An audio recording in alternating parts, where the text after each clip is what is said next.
All right, good afternoon.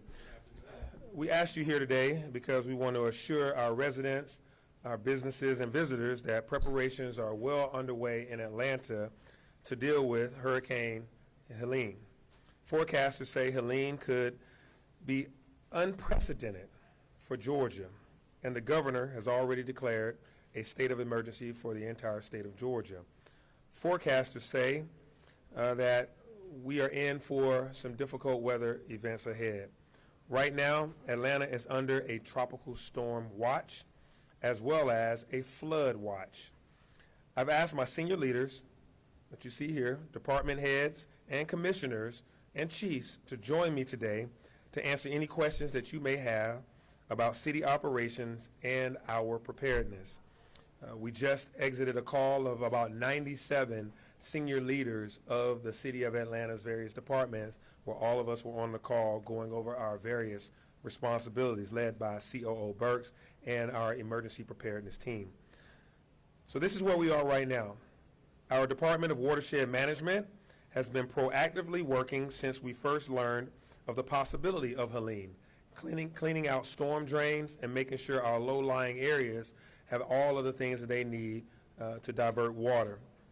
Watershed Management has emergency response teams in place to address any issues that arise. They're paying close attention and monitoring water flow in the city's known flooding hotspots. Again, they've been preparing and performing routine maintenance and concentrated cleanouts to ensure that stormwater drains are unobstructed by any debris in areas prone to flooding.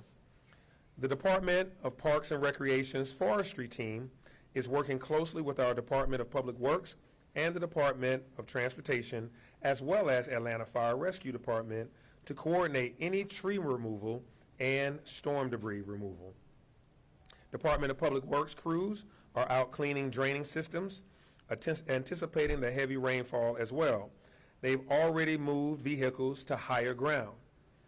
And as of right now, DPW has a 24/7 staffing plan ready so that there will be no time during this state of emergency when the city is uncovered. The Atlanta Department of Transportation crews have already cleared bridges and curb inlets where we expect to see flooding. Chainsaw crews are on standby, ready to respond quickly to downed trees. Also, barricades have been strategically positioned for rapid deployment. Our E911 group has implemented their severe weather action plan, and operators are prepared to shelter in place as needed. Also, thanks to the Westin Hotel, they have stepped up and offered to house our E911 staff as needed as they work around the clock. Atlanta Fire Rescue Department is prepared to assist with everything from swift water rescues to downed tree removals if necessary. They've got their vehicles fueled up and ready to go. And the Atlanta Police Department is prepared to respond to any safety emergencies throughout the storm. Chief Shearbaum has already deployed extra supplies to precincts, and shelter-in-place locations are being identified for essential staff. ATL 311 is activating outside of its normal business hours from 12 midnight to 7 a.m. on Thursday, giving Atlantans 24-hour access to information. Again, ATL 311 will operate for 24 hours starting at midnight tonight. And we're giving our remote, is it tonight or is it tomorrow night? Tomorrow night. I got my days right. And we're giving our remote staffers MiFis and Wi-Fis just in case they lose power. At Hartsfield-Jackson Atlanta International Airport, they already set in motion plans for flight cancellations and the possibility of stranded passengers. Concessionaires are planning to stay open as needed to accommodate passengers and crews and workers there.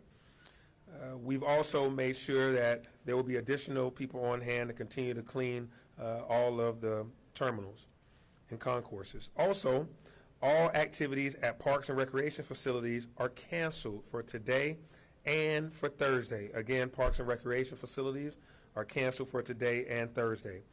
We will have a comprehensive list of openings and closings and schedules on atlga.gov Again, that's atlga.gov, our website. And let me remind our residents to text the word notify ATL, one word, notify ATL, to this number, 24639, to sign up for emergency alerts. You can get alerted as we continue to offer up information. Notify ATL to 24639. Lastly, the City of Atlanta's offices has asked non-essential employees to work from home for their safety tomorrow.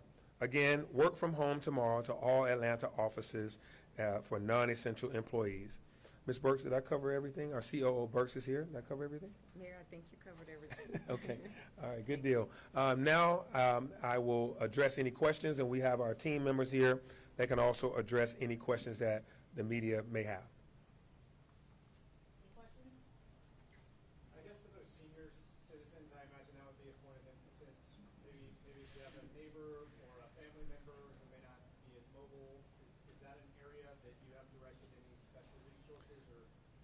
Yeah, so one thing that we've learned over time is to make sure we have good phone numbers for all of our senior centers, our senior high-rises, and our senior facilities. Our Office of Constituent Services was on that call, and their team are already making sure that they make provisions to reach out to senior high-rises if they end up having any kind of power outages. How can we get to them to help them in anything that they may need? We learned a lot from previous emergency situations to coordinate with them. Atlanta Fire Rescue Department, of course, obviously is a great line of defense in being able to communicate directly with community members if they have power outages or down trees. And we've also already been in contact constantly with Georgia Power should individuals, whether they're seniors or otherwise, have power outages in their community, so that Georgia Power can then go out there, cut down tree limbs, as well as restore power as quickly as possible. So, Mayor, we know. Yeah. Mm-hmm. So, Mayor, obviously, you call this unprecedented. I mean, what truly are we expecting tomorrow when it comes to streets, rains? I mean, have we ever seen anything like this here in the city? Well, I can't go as far back beyond where I would have been as alert about it as I am now, but I can tell you this is a state of emergency by the state of Georgia. We're seeing the effects of heavy rains that are coming our way.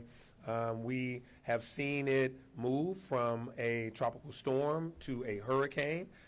There were some estimations earlier that it was just going to be a tropical storm. Now it is indeed a hurricane. And this is, and you know, let me not get too far out on a limb, Felipe and Asher, but this is the culmination of two storms at once. There's one that's, of course, coming from the Gulf and one that's coming from the west. So we have that culmination that can make for a pretty hostile event and bring about a whole lot of rain. A lot of flooding is the potential there. High winds are also of concern. We've seen these in times past, so we're asking everybody to think about everything that you have, from your pets to your patio furniture, to any kind of thing that's outside. Think about events that you may be planning for tomorrow afternoon, tomorrow evening. With high winds, heavy rain, you may want to postpone those events and make sure they either move indoors or that you postpone them altogether. So this is, while it may be unprecedented, it's definitely a set of events that we take very seriously and want to make sure that our residents, businesses, and visitors prepare for. Mayor, have you looked at any past events to help inform you on how to prepare for this one? I mean, I know like last year around Clark-Atlanta University, there was some flooding there. Yeah. So maybe that's been a point of focus to go back into problem areas in the past. Vine City, they've had historic flooding in the past. The city's taken measures to shore up some of that. Do you use past events to help prepare for this? Absolutely. We use past events as the ones that you've mentioned. Atlanta's hilly. We're a city of 1,000 hills, as it's been called before. And those low-lying areas are bowls, if you will. So while our watershed management department has done a lot to install vaults, to install sewers, there's still the possibility, when you have so much rain falling in a short amount of time, that those vaults and those sewer drains could get over flooded. We don't want that to happen, but that's why we are going to those areas. We've already started. The watershed management team has already gone in and started doing cleanouts where the drains may have already been clogged from debris and litter, et cetera. They've gone in today to clean those out, and they'll be constantly monitoring those, learning from those events. But also, we've learned from recent events. And May 31st, the water main breaks. We learned a lot from that, which is why we were all able to get 97 of us on a call today. And also, on that call, most of the departments were already had their pre-event planning models, had their preparations. They didn't have to be told what to do. They were already prepared based on the preparations from our emergency preparedness team. Question right here?